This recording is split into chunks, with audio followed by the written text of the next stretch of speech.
Salut, c'est Hervé Autonome. Ça fait longtemps, hein. Voilà, je vous montre mes patates, mes choux cales, mes radis, mes laitues, mes petits radis qui viennent bien, la coriandre. Et là, donc, ça fait 7 mois que je suis ici.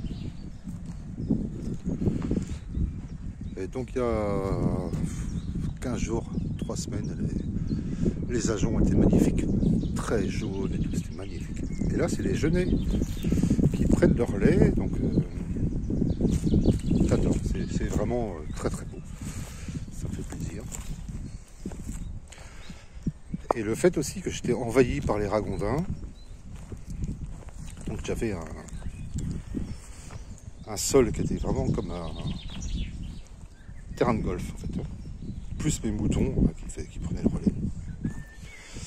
Donc là, à force de chasser les ragondins, bon, j'ai plus mes moutons, hein, je les ai mis chez des amis. Et ça commence à reprendre, je suis assez content. J'ai planté des petites tiges de saule comme ça tout le long.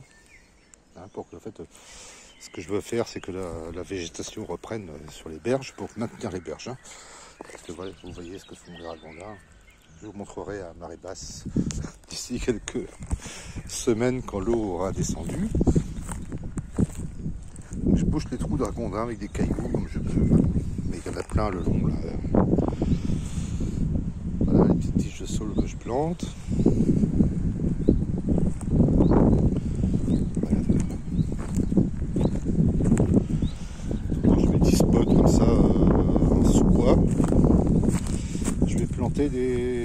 J'ai mis des patates en fait, tout simplement, pour tester, hein, en fait, c'est pas...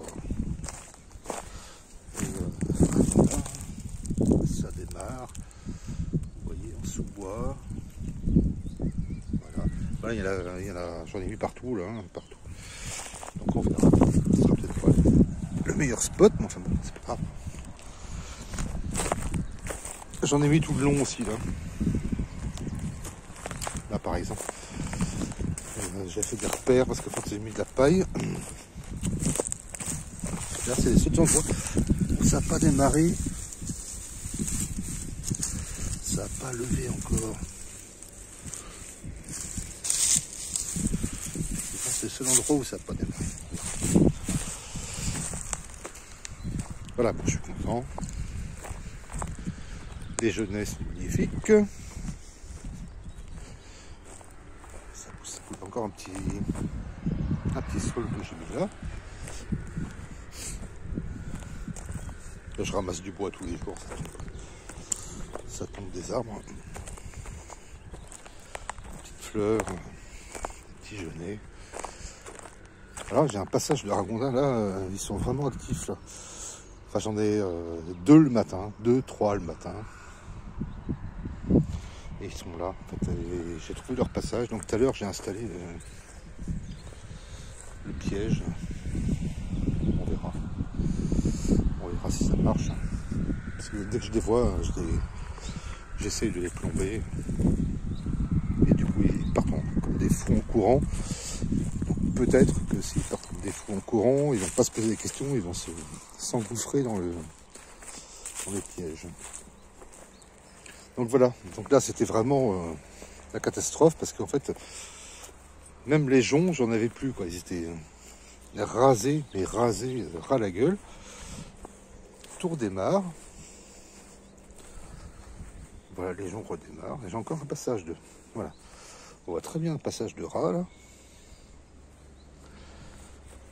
Et on voit que les joncs repartent quand même. Hein. Là, un autre passage de ras. Mais c'est plus comme avant. J'avais vraiment... Les joncs étaient... Je sais pas si vous pouvez voir là comment ils sont sectionnés en fait. Voilà, c'est des vieux, mais donc ils démarrent. Là, c'est vraiment, ils étaient. Voilà. Et là, il y a encore un passage de rat. Voilà. Là, c'est clair. Et là, ils sont sectionnés. En fait, ils les bouffent ces connards. Là, il y a un truc à faire. Et j'attends que le niveau d'eau diminue. Alors ça, c'est mon tas de. Je sais pas si c'est près du tuya. Je sais pas. C'est celui-là que j'ai que j'ai taillé. Parce qu'en fait, ces cons-là, je parle toujours des rats, hein, ils venaient se réfugier dessous. Donc dès que ils se planquaient là, dès que je les matais et que je les ciblais, et du coup ça va beaucoup mieux là. Parce qu'en fait, tout repousse après. Tout repousse. Et c'est vraiment ce que je voulais, quoi. C'est que vraiment ça reprenne un peu du jus, quoi. Que la nature reprenne le dessus.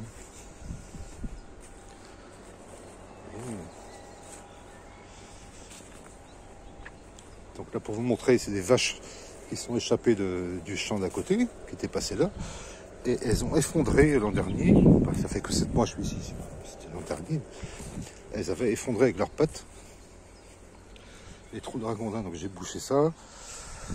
Là, j'ai mis de la caillasse. Ça va me faire un petit ponton pour aller chercher de l'eau. Une petite marguerite. Et voilà les berges. Regardez comment ça s'effondre avec les rats. Vous imaginez, vous? Il faut vraiment que je fasse quelque chose. Alors, le projet, c'est en fait c'est de planter des piquets de bois. Il faut que j'attende que le niveau d'eau descende. Et je vais mettre des scieries de piquets, comme ça, avec un grillage à poules, assez bas. Et je vais bourrer entre la berge et l'eau, en fait. Je vais bourrer avec du branchage, quoi. On a encore des dégâts de ragondin, quoi. J'ai rien contre eux, mais bon, c'est vraiment une saloperie. Là, c'est haricots rouges, haricots rouges, haricots rouges, haricots rouges, petits pois qui lèvent, brocolis, fraisiers, haricots blancs, petits spots, fête joie. J'ai raté des trucs. Là, c'est mes semis, petit mirabellier, cassis. Myrtillé, c'est tout jeune, tout ça, mais je viens d'arriver. Hein. Myrtillé, un tout bébé, un petit bébé abricotier, une petite bébé vigne. Enfin, tout est bébé ici, quoi, en fait. C'est vraiment, je repars à zéro. Hein. Et voilà. Voilà. Alors en ce moment, j'ai plein de grenouilles, donc. C'est vraiment dur pour dormir parce que ça croisse. Là, je vois, je vois un poisson qui est mort. Un poisson qui est mort. Là, toute la journée, c'est les grenouilles, ça croisse. Donc le niveau va descendre parce que le niveau de l'eau, en fait, l'été, il arrive au pied du piquet là-bas. Et l'hiver, il arrive au pied du cerisier. Là. Je ne sais pas si vous voyez la différence. Donc là, j'ai des bébés cerisiers, bébés figuiers, des petits bébés tomates, du thym, du romarin. Tout ça, c'est vraiment le démarrage. Hein. Tout ça, c'est un démarrage. J'ai des pêchers aussi. Laurier, machin. Voilà, j'ai mis des petites plantes, des petites fleurs partout. Donc ça vraiment c'est... Ah, j'ai mon collègue Pierre Mazout en face qui est en train de labourer son champ. Je sais pas si vous voyez. C'est énorme. Hein. Et il a le tracteur, à mon avis, il vaut plus de 10 fois un baraque. Bon, enfin, il est assez cool. Les choucals, ils sont en fleurs, donc ils vont partir en graines, donc je vais les laisser faire. Apparemment, ça se ressemble tout ça. Voilà, donc je vous ferai une vidéo prochainement, très prochainement, tout à l'heure, sur l'intérêt d'avoir un étang chez soi. Déjà pour l'eau, pour arroser déjà, c'est fastoche, hein. On jette un seau, on remplit l'arrosoir. Ah, Pierre Mazout, tu m'emmerdes, toi. Tu fais un potin. Regardez, il y a des trous de ragondin.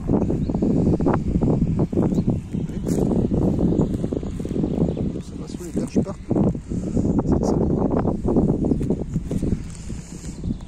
fait, l'intérêt d'avoir de l'eau, les gens disent ouais, un étang, c'est glauque, ça bouffe le terrain, tout ça, mais vous avez toujours de l'eau en fait. Il y a vachement d'intérêt. Et je vais vous montrer, parce que je suis pas un très grand pêcheur, hein. J'ai été un pêcheur quand j'étais gamin.